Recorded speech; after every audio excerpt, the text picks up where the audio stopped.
नमस्ते, मैं हूं कार्तिकेय दिवाकर। आप देख रहे हैं देखता है इंडिया। इस वक्त हम मौजूद हैं एशिया के सबसे बेहतर कॉमर्स के इंस्टीट्यूट यानी Shri Ram college of commerce में, और मेरे साथ हैं भारतीय जनता पार्टी के राष्ट्रीय प्रवक्ता गोपाल कृष्ण अग्रवाल जी। गोपाल जी आज एसआरसीसी आए हैं, इकनॉमी को लेकर एक नया पर्सपेक्टिव दिया स्टूडेंट्स को, कैसा लगा सर आप? एसआरसीसी इंस्टीट्यूट अपने आप में बहुत रेपुटेड है and it is always a pleasure to be part and interact with the students here. और ये इस एज में लोग कैरियर के बारे में काफ़ी चिंता भी करते हैं, सोचते भी हैं कि which area we should decide. तो आई थिंक कि importance is to align your career with the areas where the government is focusing, new investment is coming, activities बढ़ रही हैं। तो cultural economy is one area where India has great potential and civilisational wealth को unleash करके economic activity के साथ connect करके career orientation करें। There are lot of opportunities for doing research, creativity, innovation, using of technology to give easy access. Sir कुछ ऐसी small things जो मतलब जेंजी कर सकें?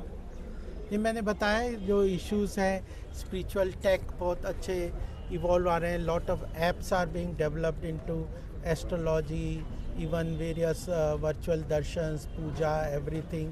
Then there are issues about there are areas like product new development into product and connecting economic activities to these products.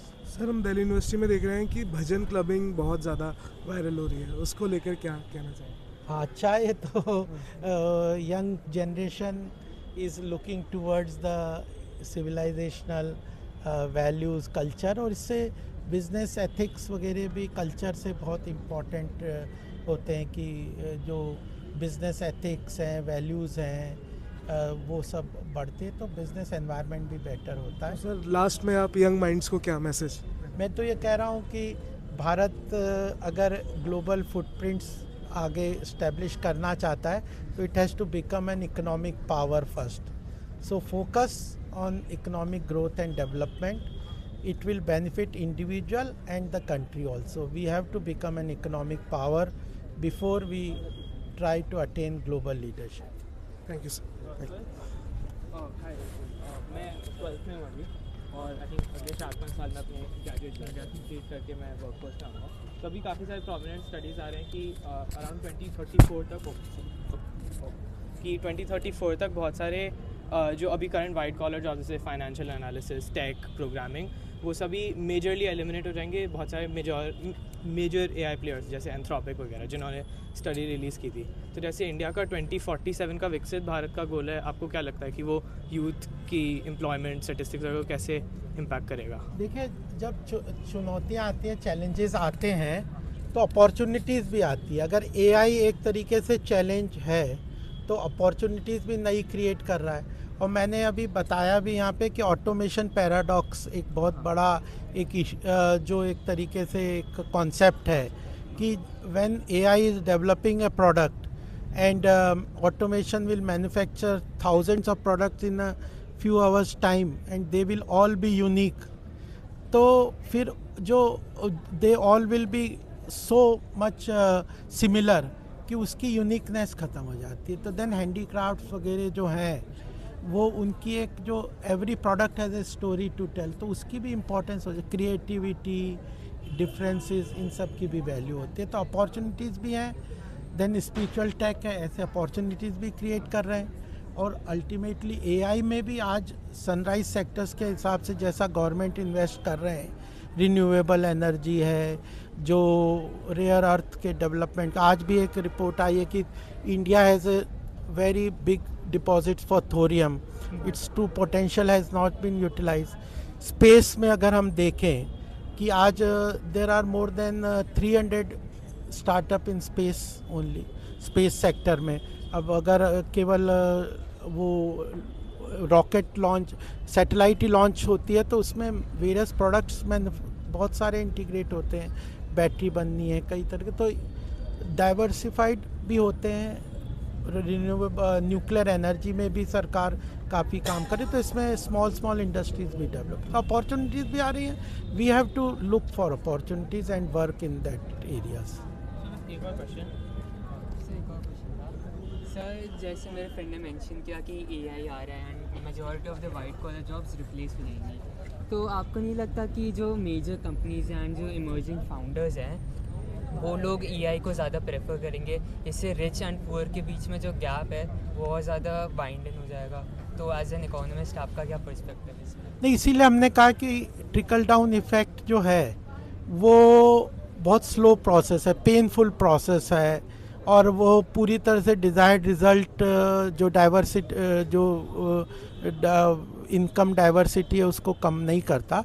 तो we have to look for development and economic activity in remote and rural areas, जो कि bottom up approach के लिए काम करना है. तो cottage cooperative sector को डेवलप करना है, सेल्फ हेल्प ग्रुप्स को डेवलप करना है, जो मैन्युफैक्चरिंग सेक्टर को डिस्ट्रीब्यूटिव लेवल पे काम करना है, लार्ज इंडस्ट्रीज़ की बजाय मैन्युफैक्चरिंग एमएसएमई को प्रमोट करना है.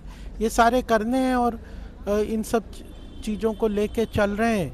और जो if you are growing and you are rising, तो ग्लोबल जियोपॉलिटिक्स या जो ग्लोबल सिचुएशंस हैं उनको आप पूरी तरह कंट्रोल नहीं करते, उनको नेविगेट करना होता है और उन चैलेंजेस को मीट आउट करना है. तो collectively if strong resolve is there, we are doing it, है ना. एक क्वेश्चन मेरा था, क्या मतलब हम युवाओं के लिए ऐसा काम क्या करें, मतलब ग्राउंड लेवल पे, जो अपने साथ ज़्यादा से ज़्यादा युवाओं को कनेक्ट कर सके? और देखिए सर, पर्सनली मैं एक विज़न के साथ काम कर रहा हूँ कि मुझे भी स्पोक्स पर्सन बनना है, चाहे वो रूलिंग में हूँ या कहीं भी जाऊँ, मगर मुझे मतलब अट्रैक्ट करता है अपनी तरफ ही. मुझे वॉकअप पे भी काफ़ी काम करना अच्छा लगता है. तो इसकी जर्नी कहाँ से स्टार्ट की जाए? वो तो ये जो यंग लीडरशिप डायलॉग जो प्राइम मिनिस्टर ने शुरू किया है उसी में कनेक्ट करिए. मैं सूरत गया था अभी, when this process was started, तो यंग लीडरशिप के लिए लोगों को एक मैसिव एक्सरसाइज किया और it is now being established as institutionalise किया जा रहा है. This is not a one time event that the prime minister has done. This is now being completely institutionalized, and the Prime Minister said that we want to identify 1 lakh young leaders who will be the future leaders for the country. तो focus तरीके से काम कर रहे हैं. You have to work in that areas. सबसे पहली बात तो है कि विजन क्लियर हो, उसके लिए संकल्प शक्ति है, और संकल्प शक्ति के रोड मैप क्लियर करके उसके लिए अपने कैपेसिटी बिल्डअप करना है और उसको आगे करके अपने ऑब्जेक्टिव को नेशनल ऑब्जेक्टिव के साथ अलाइन करने से ही मुझे लगता है कि you can benefit individually and also benefit the country. कई इनिशिएटिव के थ्रू मुझे अपॉइंटमेंट भी मिला था. हाँ, मतलब नहीं, अच्छा है. आप कुछ मुझे बीएचयू के लिए अपॉइंट हुआ था. हाँ, और सर एक विकसित भारत के लिए मैं ऑलरेडी सेलेक्टेड हूँ यूथ पार्लियामेंट के लिए. नहीं, अच्छा है. चलिए. सर,